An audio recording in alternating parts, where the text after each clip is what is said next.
You see them online, real estate entrepreneurs. But how are they doing it? And what are they doing different? We've got the answers. This is the Real Estate Block. Interviewing real estate entrepreneurs doing consistent real estate deals. If you want to be a real estate entrepreneur, or you're already in the business, we've got on the pros that give the secrets and strategies to make it happen. This is the Real Estate Block, and this is your host, Aaron Gaunt. All right. I have some good friends of mine, Adam and Amanda, husband and wife here on the podcast. Today, I welcome you to the Real Estate Block podcast, where we talk to real estate entrepreneurs doing deals month after month. We will be taking a deep dive into their team, their marketing strategies, systems, and processes on how they built a machine that produces consistent deal flow to give them the life that they've always wanted. Hey, welcome again, Adam and Amanda. Thank you so much for coming on here. Thanks, man. What I'm going to do is, you guys have been having a lot of influence on the TikTok, social media, really having that go-giver mentality. You guys, we met at a seminar/mastermind, and it was fantastic. We went out for drinks and got to know each other a little bit more. But that goes into my first question. How did you rock stars, get into real estate? Amanda, you want to kick us off? Sure. So just to start, we are Adam and Amandamnew. We are based here in Richmond, Virginia. So by background, we had, traditional corporate sales jobs. So we worked for a bank here in the area. He managed a sales team for the state of Virginia. I was in a complementary role managing the relationship for the Mid-Atlantic. So we were traveling a whole bunch. So I was usually overnight 1 to 2 nights a week, 3 weeks out of a month. He was traveling all over the state. And basically, we always knew that was not really all that sustainable long term when it came to having a family, because we were doing this before we ever had kids or anything like that. So we started dabbling with the idea of real estate probably in 2019. Yeah. Went to like a Max Maxwell conference in Dallas, got excited about wholesaling, did all of that. But the one small problem was that I was very pregnant. So we finally realized we're like, hey, like a kid's about to come. So like, we should probably do something about that. So she was born July of 2019. We got maternity and paternity leave off, which was awesome. It gave us a chance to figure out that whole side of being parents, but also we had just a lot of free time, so we could really start talking about, all right, so what are we actually going to do? And then what really kind of started the ball rolling was that March of 2020, right as COVID started, Adam got laid off. Yeah. So he got laid off after many years with this company.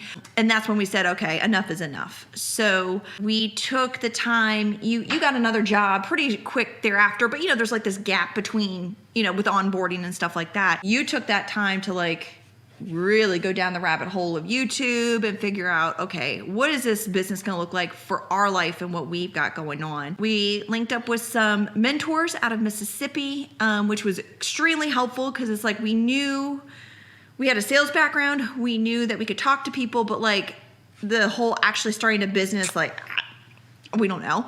So we stood up that business through summer of 2020, and by September of 2020, we were both able to quit our jobs and do this full time. That is awesome. You mentioned, that's a huge step. I did the same thing going down YouTube University. It sounds like you guys watched a lot of Max Maxwell's YouTube videos at the time. You said you went in and got some mentors. What in the world? How did you even come up with the idea of saying, "Hey, I should go get some mentors," or were you guys already having mentorship through your 9-to-5s? So I think that's one of the things that the companies that we worked for always had you forward thinking, right? So they had you worried about, what's the next 5 years look like? So they would pair you with somebody so far ahead of you in the company that, you were kind of forced to have that kind of vision.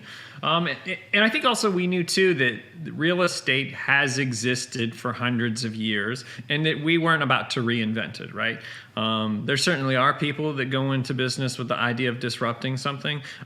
We didn't have that intent. So we were like, all right, let's go and do the research that we need on our own to feel comfortable. But but then along the way, we started connecting with characters. Like we'd see people on podcasts and we'd go, okay, well, they sound like me. They talk like me. They act like me. They look like me. Like if they can do it, I can too.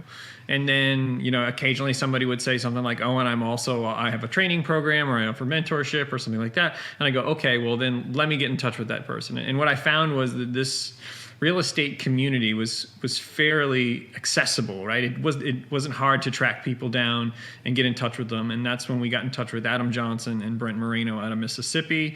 We saw them on a couple podcasts and we were like, dude, these guys are just like us. And then we said, hey, we'd love to come down to Mississippi and see how you guys run an operation. And they were like, come on down. So next thing you know, we're on a plane to Mississippi. We're in beautiful downtown Hattiesburg, Mississippi. Woo! Population of like 11. It's not that small, but we kid. We're from Mechanicsville, Virginia. We have no room to talk. So next thing you know, we're in Mississippi, and they were absolute game changers for us as to just showing us how to stand up a business, and so we owe a lot of our success to them. Absolutely. I love that. And one thing you just said, you were listening to a podcast that were just normal people like you were at that time. And that's kind of exactly what this platform is right now. People are going to listen to this and say, hey, Adam and Amanda are just like me. And they're going to hopefully, and that's what we're going to be encouraging people, is to reach out to you, bug you. And because you guys are extreme go-givers. That leading up to that, so you got the mentorship. My next question is, you start getting into real estate. How did you get your first deal? And what was that deal? So that's always a good question. So basically, and I'm going to put this caveat on this. Everything you do to drive opportunity to create a deal is either going to take you time or it's going to take you money. So there's a ton of things you can do to acquire deals that are free, but you're going to put time into it, or vice versa. For us in our situation, we didn't have time, but we did have some money. So we started right off the bat with mail. That does not have to be your story. That is actually usually what I don't recommend people do, because they're a lot of times in different positions than we were, but that's just our story. So we started with a lot of mail, like a lot of mail.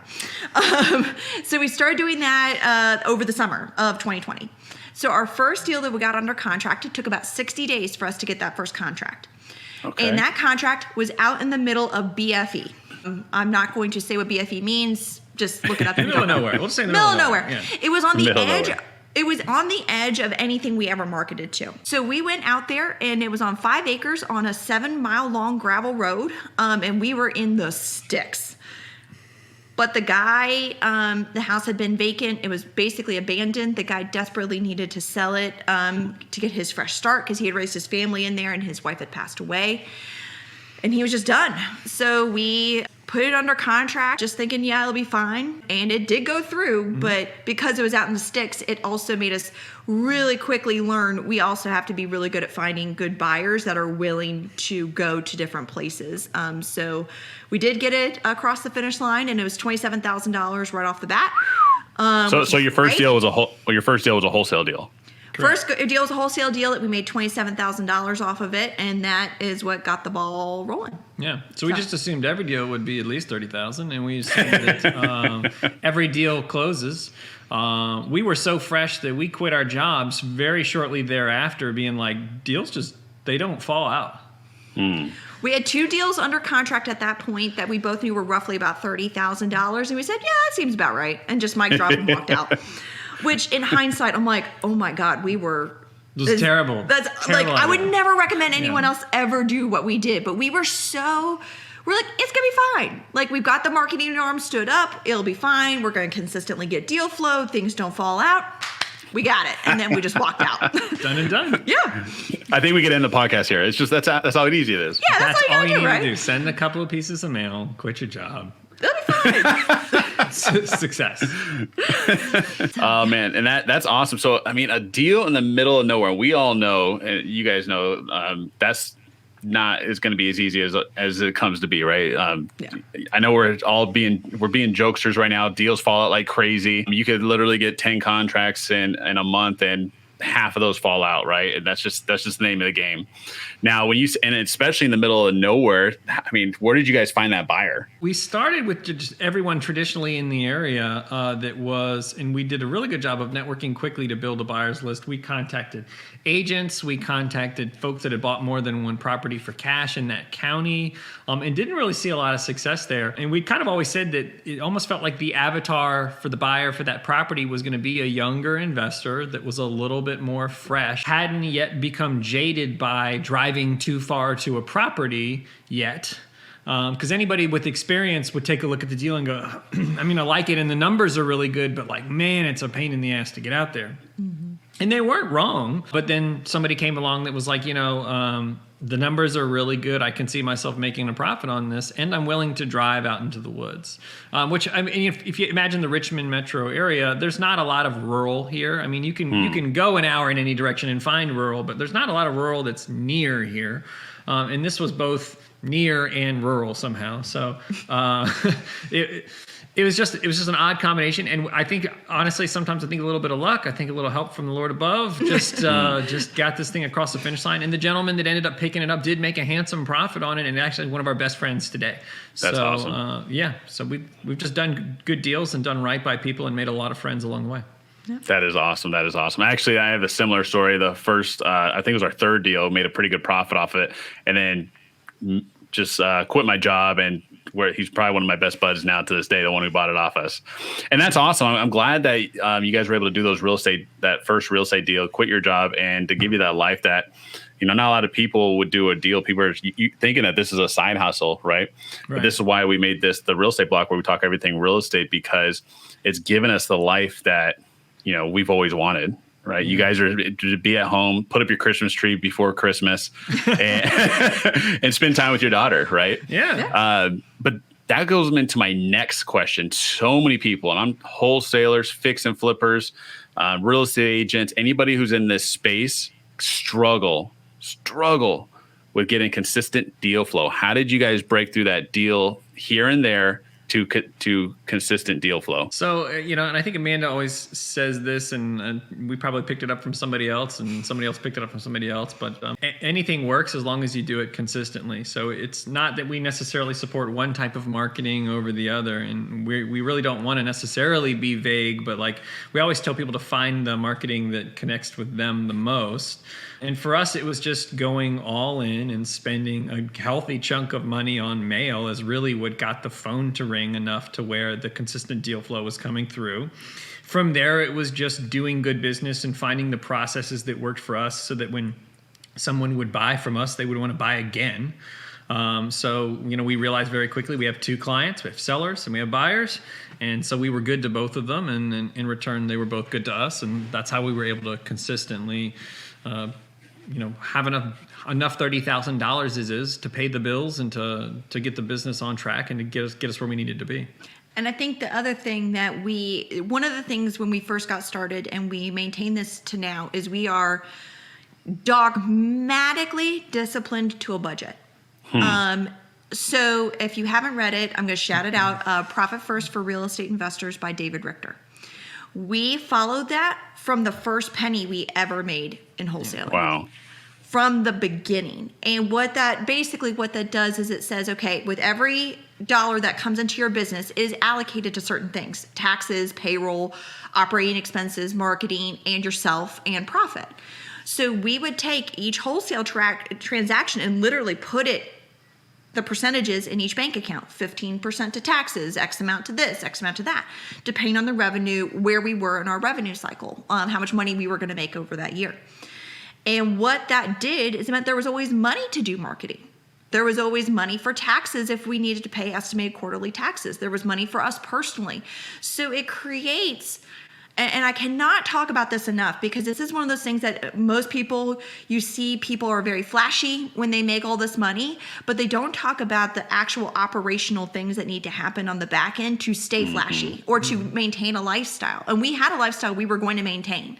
Like, we were not going to live in a van down by the river just to make this thing work. Like, we were going to make money to do it. And that meant being on a budget. And so having all those things allocated, it creates a ton of predictability in your business. It tells you what's going to happen before it happens. So if you start seeing that your operating budget, your operating bank account's dwindling and nothing's replenishing it, you know your marketing's not working. If you start seeing you have a ton of cash because you had a really great quarter, okay, what can I do to expand my business now that I have this extra money I can redeploy into something?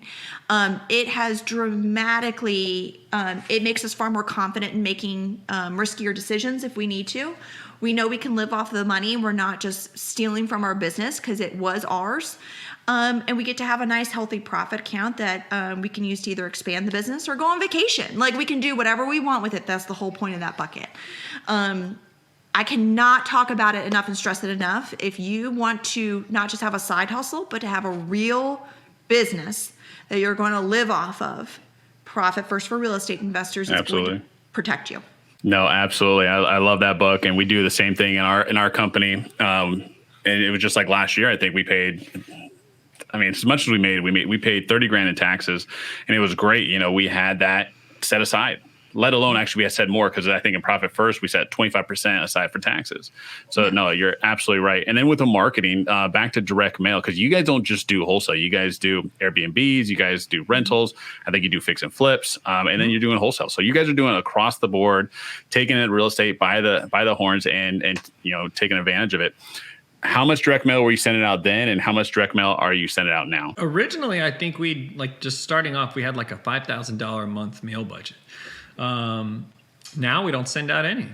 And so, I mean, or if we do, it's very targeted, very niche, the data that we're manually pulling. You know, we made a digital transition somewhere along the way just because we recognized mail was not a form of marketing that we personally connected with.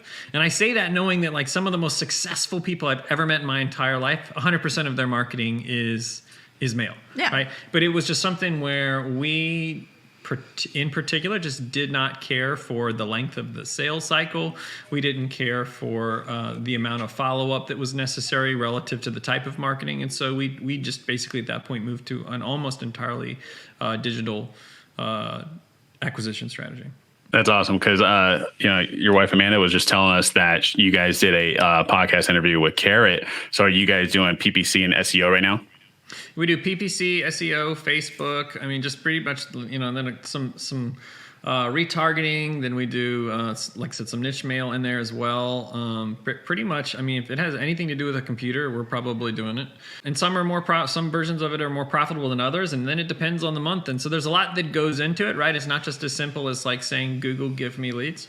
You know, you need professionals to manage that stuff for you that really know what they're doing, and that's where talent really matters, and it's expensive. And I think ultimately being a two-person team where we are the ones answering the phone, like, because it's our money, we're really good at answering the phone. Amen. There's never a time when you call my phone, I will answer it, like, plain and simple. Podcast may be the only scenario that I'm not answering the phone, but that's about it. And it hasn't rang, so we're good. So, if you have a lead coming in, you just let me know. Absolutely, yeah. We'll pause this thing right here and there. We'll do this nice little guy. We'll let you know. In fact, we might even do a live phone call for you. There we go. No, PPC is amazing. You're absolutely right. You got to be quick on the trigger. We just started PPC a couple months ago and love it. We use Brandon Collective, I think, and they're fantastic individuals. But and I only say that because you're right. You got to have somebody kind of professional doing it, unless you really want to take that on yourself. Now, that being said, what advice would you give to someone trying to get consistent deal flow? Now, I know you said marketing, and you guys are doing the sales, right? You said you're the one who answered the phone, because I think it's hard for all of us to kind of say, here's the phone to an acquisition guy, you know, because we're paying for that marketing.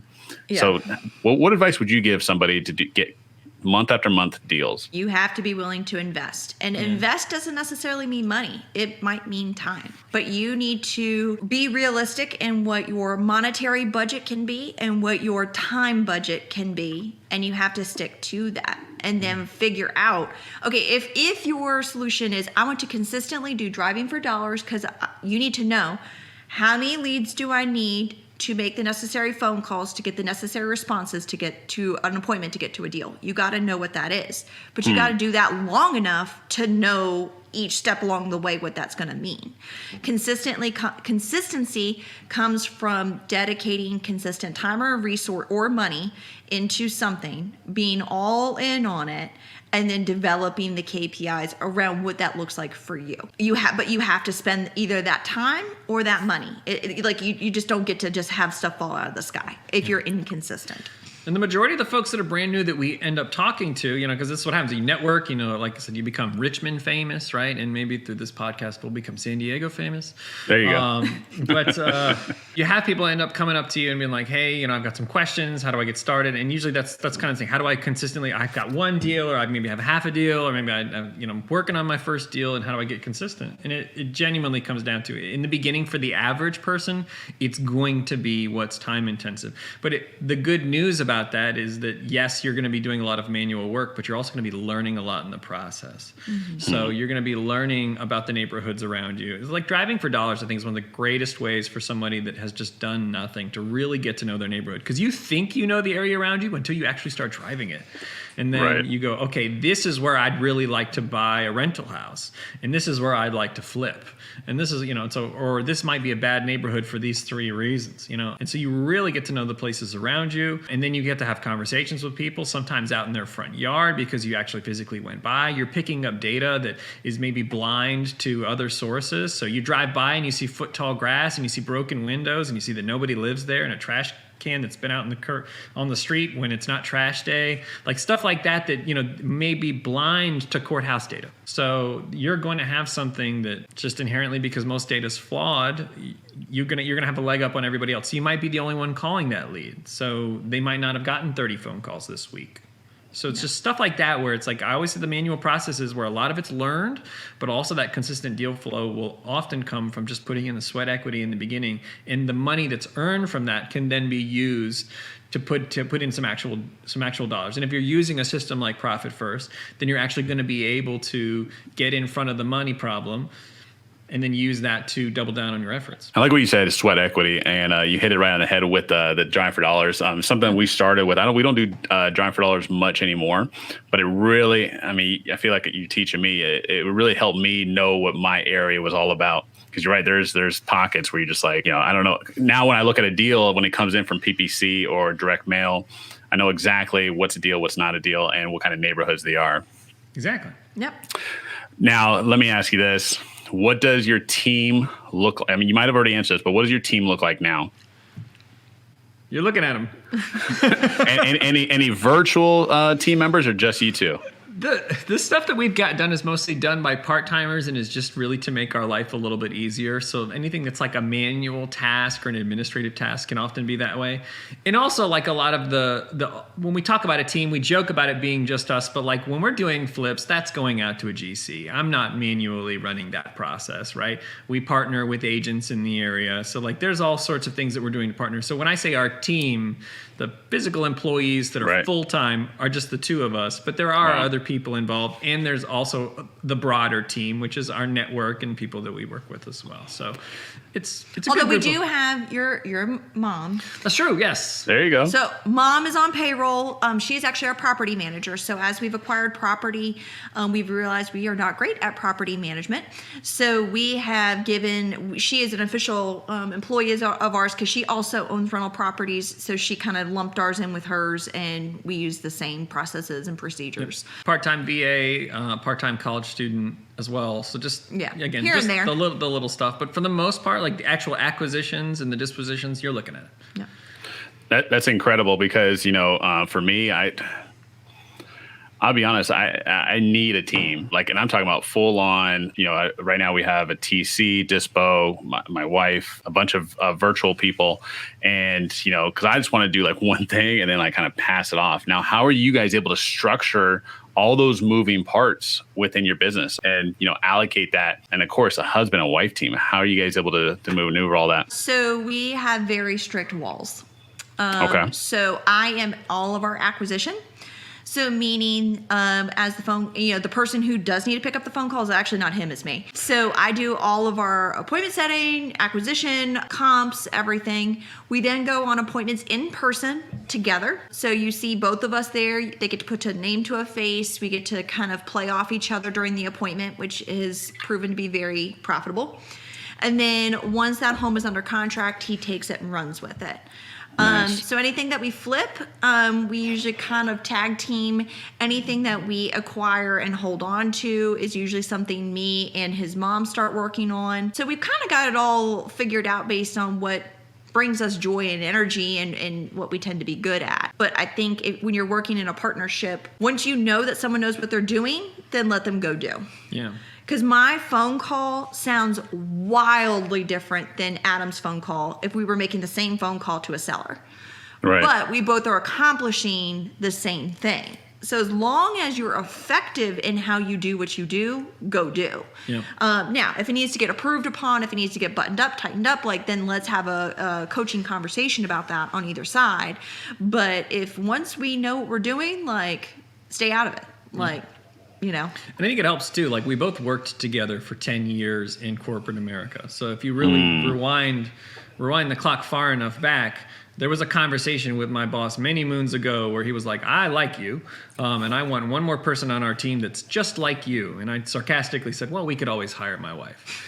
And she goes, oh, that's great. Do you think we could give her a call? And 10 minutes later, she was also working for the same company as well. Wow. Nepotism kicks in. And then for 10 years, we worked in kind of parallel. We weren't necessarily the same department and never had one working for the other. But we were always kind of just standing beside each other and somehow. And both companies that we worked for were like, this is fantastic because they just work together well.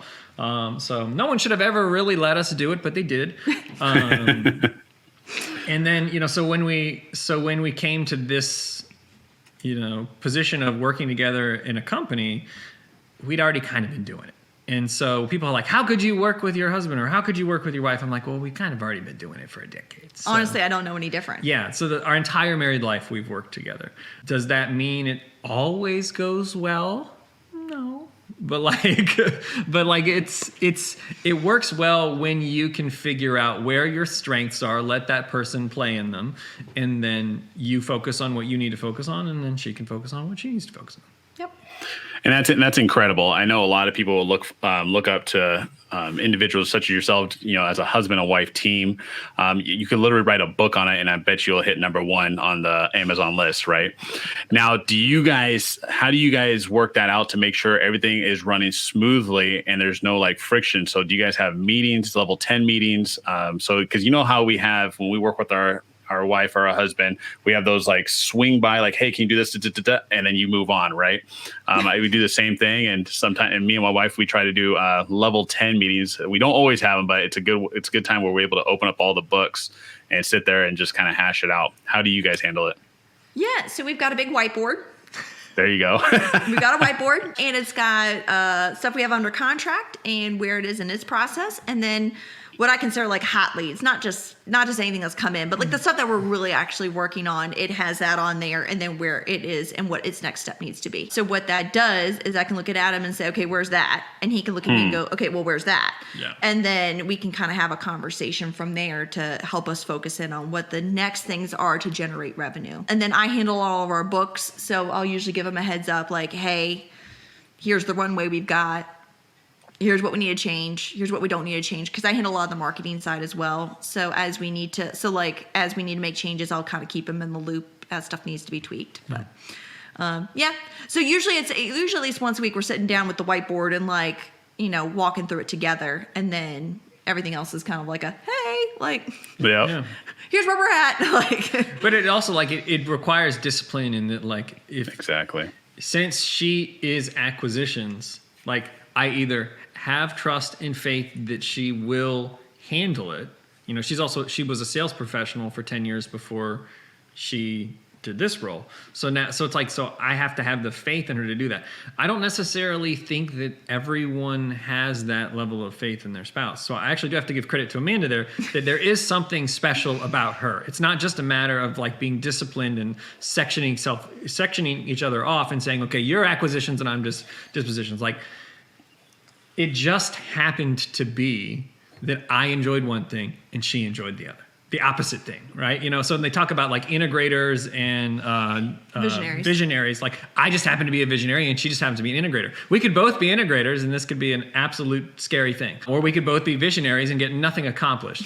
So it's some of it's coincidence. Some of it's just the sheer amount of faith that we have in each other. And then just the discipline to back that faith up with the action of, okay, I'm going to follow up with you now and again in a week. And I know the phone's rang many times since then. Mm-hmm. And I know the appointments that do and don't get set. But like the discipline to not go like, so what happened with that last phone call back there? How'd it go? You'll drive yourself 100%. Crazy. You'll drive the other person crazy too. 100%. No, that's awesome, and it's not. I mean, it's a gift. Something that I think we all wake up. If you get to work with your spouse, and not everybody does it. It doesn't work for everybody, but it's definitely something that I'm really thankful for that we could definitely do, and I get to see her pretty face. And I'll be honest. Let's be real. We do have our arguments, but I like what you said. Having that confidence so that they're crushing it on the other end and having those meetings. So so to be real, just here's a good question because here's the thing, real estate ain't easy. Real estate's a struggle. We all go through our ups and downs. Deals fall out. We weren't able to provide the best value to our customers. So what, at this moment, do you think you guys are struggling with in your business, and how are you guys approaching it to get better? I wouldn't necessarily say that we have any particular major struggle right now. For us, it's more finding the right balance between the size of business we want and the amount of work we want to do. Anytime the money is coming in, it's super easy to say, well, then the smartest thing for us to do is double the size of our business, right? That just feels like a natural conclusion to come to. But for a lot of people, that doubles the workload or triples the workload or quadruples the workload, right? It's not necessarily, if I do twice the amount of volume, I have to do twice the amount of work. Sometimes you're going to do considerably less. Sometimes you're going to do considerably more. So for us, finding the lifestyle that we want and the amount of money that we want, it's kind of I wouldn't necessarily even call it a challenge. It's a good problem to have, right? Yeah. And so as we bring on what tasks we want to take off our plate to give us more creative time, what tasks do we want to take off our plate to be able to travel more and spend more time with our daughter? And we admittedly do not really work all that many hours relative to our peers in the industry, relative to people working a W-2 job. We like that, right? So it keeps our mental health in good shape. I wouldn't really necessarily call it a problem, but that is something that we're consistently working on. Okay, what do we want to do to grow in 2023 and through the end of 2022, but also not necessarily take on 3 times as much work. So that's always a challenge, but also like a major benefit in our life that we have the ability to have that kind of problem. Oh, I'm glad you said it. That's awesome. I used to we always see that, grind, hustle. And I think you guys work incredibly hard. I mean, let's not downplay that. And sure. I do the same thing.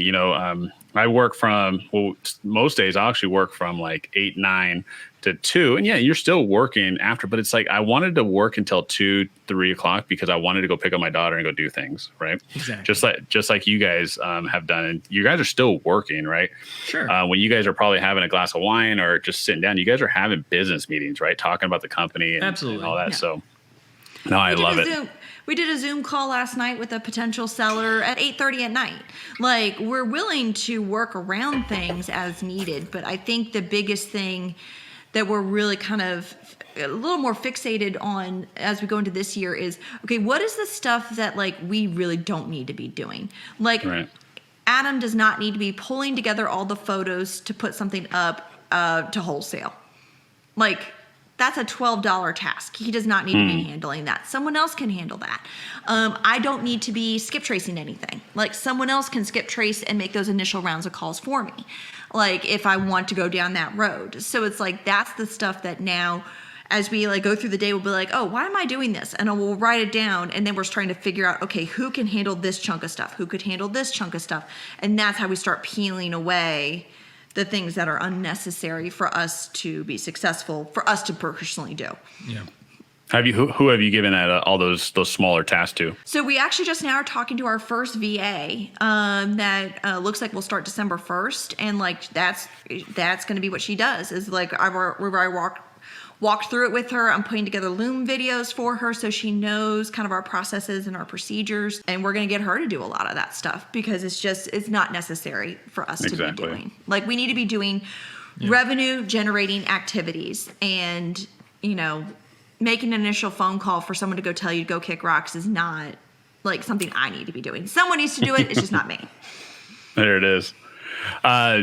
I don't know how hard the market has hit you guys where you're at, but let me ask you this: what strategies are you planning to put together to get through this recession and coming out the other side stronger? Yeah, and we've talked about this a little bit with some friends of ours, and especially if you're still considering like flipping, right? So like wholesaling, I think is just a matter of you move along with the market, right? So your offers will get lower if the market gets lower, right? So that feels very obvious. It slides as you need it. It slides as needed. Yeah, and that feels like an obvious conclusion to come to. For us, and like for folks that are flipping, for the last year they felt really bulletproof. They could flip anything and everything. So now the kind of the things that I'm suggesting for folks is like, would be a really good thing to start doing.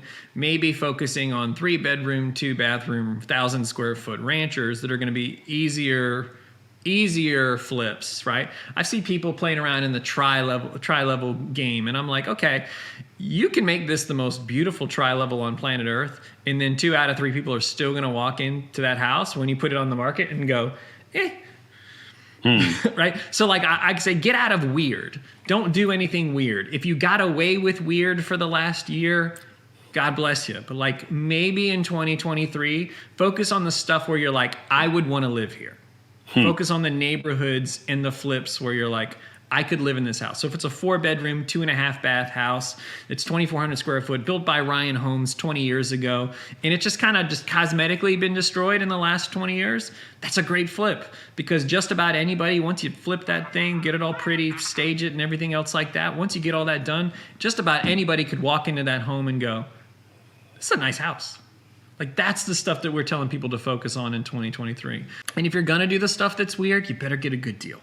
Because it's going to be weird, it's going to be weird on both sides of the transaction. That's going to be the stuff that's maybe going to take a price cut or two, that you're going to have to offer extra stuff for, that you're going to have to spend a little bit more money on staging and marketing for. So that's really what we would tell folks to do for this. I don't really think the market is going to, at least in Virginia, because we've been in the last couple of cycles, if we look back at the data historically, we've been insulated from a lot of that stuff just because we tend to be very focused on manufacturing and technology here, kind of the things that are recession proof. So for Virginia specifically, we're not seeing as much of that. I know our friends in Phoenix have already seen huge price dips. California folks, such as yourself, I'll let you give me the data for San Diego specifically. I just don't know. But we've kind of historically, for our spot at least, have been relatively insulated compared to the tragedies that have occurred in some other major metro markets. Let me ask you this: how's your guys' Airbnb business, do you think, is going to do in this recession? Have you seen any changes? Dramatic changes, actually. Yeah. So, and fortunately, we kind of gotten out ahead of it. So we launched 2 Airbnbs. They're 3 doors down from each other on the same street back in April, and they cranked. I mean, just putting up numbers. I was like, yes. It was fantastic. Quit my job again. Yeah, I know, right? I was like, we should do more of this. This is fantastic. That's awesome. And then I, as a backup, had put both of them on a website called Furnish Finder. Furnish Finder is a phenomenal website for people that are like traveling nurses, relocation, IT professionals, like all these types of people that are relocating or have set contracts, and they need a place to stay. I put both of them on there. And immediately we started seeing a little bit of traction with that. We had someone stay for like 45 days, someone stay for 3 weeks. We have now currently have someone in one of them for 3 months, which is fantastic because you get this elevated rent that you would not have gotten normally, but it just kind of acts like a long-term rental because they're just there to lay their head down at night and they kind of bring their own supplies in and stuff like that. So thank God I'd done that. Because in the month of October, we went into the month of October with absolutely 0 reservations on Airbnb on both platforms, both houses. So fortunately, the one we already knew was taken care of because that's when their Airbnb, that's when their contract started. That was 3 months. And then the other one, we ended up getting a 1-month stay. out of it. So that was very fortunate that I had done that, because that's now where we're at. And it looks like at this point, I'm going to still leave both our properties on Airbnb just so that way they're there. But I'm really pivoting them pretty significantly into the furnished finder space. Or we have a lot of people, we're finding we're having crews come in because we have like an Amazon warehouse getting built. We have a lot of construction going on in Richmond. wow. So we have crews that are kind of staying in our houses for a week or 2 weeks or a month at a time. And we're kind of really focusing in on that space because, like I said, it's a lot less work, a lot less headache, and you still get this elevated rent that was the whole reason why we did it to begin with. Yeah, working with agents too. So especially as folks recognize that they might need to sell their house sooner rather than later, so that they don't get caught holding the bag. But they recognize that maybe they're having a new house being constructed, and it's going to be a couple months. But let's go ahead and get this thing sold now. Working with agents to get those folks in, you can get a much higher rent rate, especially when it's already furnished. Because once you've got it furnished for an Airbnb, it's pretty much furnished for anything. Right. And so it looks gorgeous to anybody coming in from the outside, saying like, you've already rehabbed it to a higher level than you normally would for a rehab. Then on top of that, you put in nicer furniture and fixtures, and you got it all fancy at that point. No. That's incredible. And you guys are doing awesome work. And that's what I've had. That's the feedback I got from our mastermind, is that this is the market we have to pivot quick. And you guys did exactly that. Yeah. Trim the fat, pivot quick, and get going. So that's a great gold nugget right there. What was it? We did that. And then all of a sudden Airbnb picked back up again. There you go. Who knows? And you guys are going to keep crushing. I'm going to have to, like I said, when we get into Airbnb, I'll be giving you guys a call. We've got stories for that. Yeah. So yeah, don't worry. We'll help you navigate that one, because it's a whole thing. So Adam and Amanda, let me ask you this. What have you read or listened to that has inspired you that you would love to share with our guests on some that maybe they could listen to or read? I really this was a couple months ago, so this isn't like last week or anything, but a couple months ago, we walked through the whole first section of Traction. Okay. Because we were kind of feeling like, all right, we now understand the size of business we've got. We understand how it works. It's not that's on autopilot, but we see kind of how, okay, X amount of work equals this amount of revenue. Cool. We've got it. And so then it's like, okay, well then what do you really want? Like, now that this is semi-running on autopilot, what are we doing? So walking through that, and that first part of Traction really talks about vision and mission statements and core values, and where are we going to be 15 years from now, and what is the structure of the business going to look like at that time, and all this stuff. It really opened up some very deep conversations about what's the point of all of this. And I think that that's so critical to do periodically, because you're going to see all these different ways you can make money in real estate. There's 1,000 different ways that you're going to crush it in real estate. They all sound great. Yeah. So what is it for you you're trying to do? So you can stop worrying about, I could make all this money if I was doing this, or I could make all this money if I was doing that. No. If you kept on doing all those things, you actually would be very mediocre at all those things and still be struggling. You got to be great at just a couple key things and stop worrying about everything else. So that was a really, really productive kind of couple weeks of conversation, and really it helped us get really dialed in and really got us a vision for hey, here's the point of why we're doing this. Here's the family legacy we're trying to, set up, and here's what this is going to look like as our parents get older, as, Ellie gets older, here's what it's going to do. Yeah. No, that's awesome. Traction is a fantastic book. And I got a question, between you guys as a team, what would you say that your number one, I know you probably have 5 or 7, what's your number one core value in your business? Everything we do is created around a win-win. And I genuinely believe that if you're actually having a real conversation with somebody, and you stop looking at a house as just a couple of sticks and bricks, right? And you really focus on the person that's sitting across from the table, or across the living room, you can find a win-win in there. I think oftentimes people are like, how cheap can I get this house? But it's amazing how much, if you genuinely say, okay, what problem of theirs can I solve? don't even worry about the house for a minute. Life finds a way to work out. So if you take the focus off yourself for a second and really focus on how can I best help this person, everything falls in place. And I think that's the thing we focus on every single day, anytime we're talking to a seller. And I think that's a market differentiator. As crazy as that sounds, that will set you apart in the market, because it's amazing how many times I'll talk to somebody and they can't tell me a thing about the person that owns the house. They can tell me every last detail: how many bedrooms, bathrooms, square feet, what year it was built, who made it, how old the water heater is. I'm like, I don't care about any of that stuff. Those are details that we'll need to know at some point. But like, what problem are they trying to solve right now will get you so much further down the road. And oftentimes we'll even pay more money if somebody will actually tell us what it is that they're trying to accomplish. And it's amazing. We had a couple in another rural house. I don't know how all the good stories are in the rural parts of town, but they had a down to the penny exactly how much money they needed. And we were like, okay. And they could tell us exactly why they needed it too. Very specific goals. Well, gosh darn it, if we didn't try to find a way to get them that exact amount of money. And we did. And because they let their walls down, because we focus on creating win-win scenarios, they got exactly what they wanted. And they just the other day, they sent us the sweetest note ever about having found the exact place that they talked about, bought the exact lot they were speaking about, and then they'd like to have us over for dinner. That's awesome. I'm glad you share that. I think that's always a good reminder for all of us, is to always think about the other individual and how can you actually serve them. Yeah. So no, thanks for sharing that. Let me ask you this. What is the one myth about real estate that you would like to debunk right now? Oh, gosh. I wouldn't necessarily say it's a myth so much. It is things that I hear all the time that just don't make any sense in practice.